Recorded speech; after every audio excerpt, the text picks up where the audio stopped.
ururka suxufiyiinta Soomaaliland ee Soolja ayaa maanta tababar noociisu cusub yahay u qabtay qaar ka mid ah hablaha ka howlgala warbaahinta kala duwan ee Soomaaliland. Hablahan ayaa waxay ka kala yimaadeen 4 gobol oo ka mid ah Soomaaliland, waxaana tababarkan si wada jir ah u bixinayay ururka suxufiyiinta Soomaaliland ee Soolja iyo hay'adda Faygas. Warayna waxa madashaasi ka hadlay agaasimaha ururka suxufiyiinta Soomaaliland ee Soolja, Yaxye Maxamed Cabdi Xanas. dareemayna baahiyaha ay u qabaan in la siiyo tababaro aqoontooda iyo magaranaysa mihnadooda kobciya ayaa waxaanu jeclaysanay anagoo la shaqeynay hay'adda Faygas in tababar noociisu inagu cusub yahay aanu siino.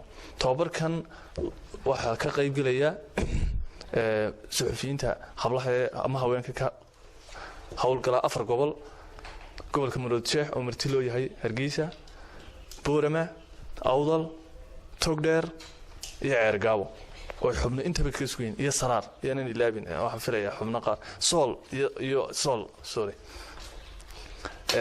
runtii waxaan filayaa gobolada intaas bay habla jooga ma filayaa Berbero saaxil ma kama saaxil la habla kama shaqeeyaan waan soo dareelay marka muhiimadda uu leeyahay waxa weeyaan in la isku keeno. Geesta kale waxa isaguna halkaasi ka hadlay gudoomiyaha ururka suxufiyiinta Soomaaliland ee Soolja, Maxamuud Cabdi Jaamac Xuuto, oo aqoon saxaafadeed oo runtii gaarsiisan in tababarada ay bixiyaan runtii ay ku yartahay inagoo in aanay lahayn dalku iskuulo saxaafadeed iyo aqoon heer jaamacadeed oo saxaafada. haddana runtii in Naciima oo ah gabadh Soomaaliyeed oo degan dalka Ingiriiska imika kana shaqeysa BBC-da dalka Finland ka soo jeeda runtii in Wardi Sagal oo gabadh reer Soomaaliland, Salma oo iyaduna reer Soomaaliland iyo Munacdi oo iyaduna qortay runtii gabadh qoraaya oo idin kala qayb qaadan doonta in ay xirfadeeda iyo aqoonteeda runtii ku kordhiso ay halka joogaan. iyo sidoo kale gabadha cameraman-ka ah ee xagga adama fadhida runtii iyaduna sawirada qaadaysa. waxaan arkaa in 5 hablood inay yihiin runtii 5 hablood oo maanta gabagabadii waxa halkaasi hadal kooban ka soo jeediyay agaasimaha guud ee wasaaradda warfaafinta, dhaqanka iyo wacyigelinta Soomaaliland, Dr. Cismaan Xuseen Warsame, waxaana yiri wax kaliya anaga noo furan dawlad ahaan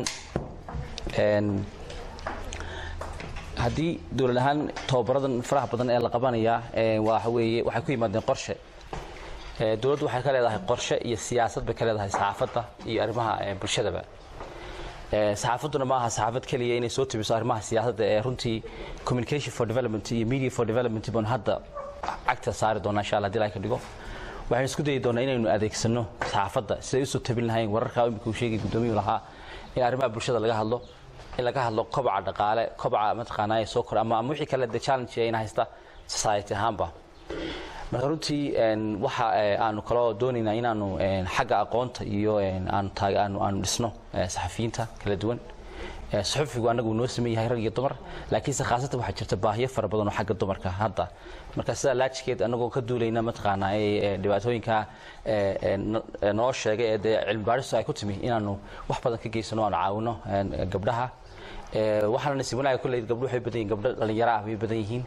suxufiyiintu waagii hore waxay ahaayeen dumar waaweyn iyo rag waaweyn bay ahaayeen, laakiin imika waxaad moodaa inuu isbedeshay.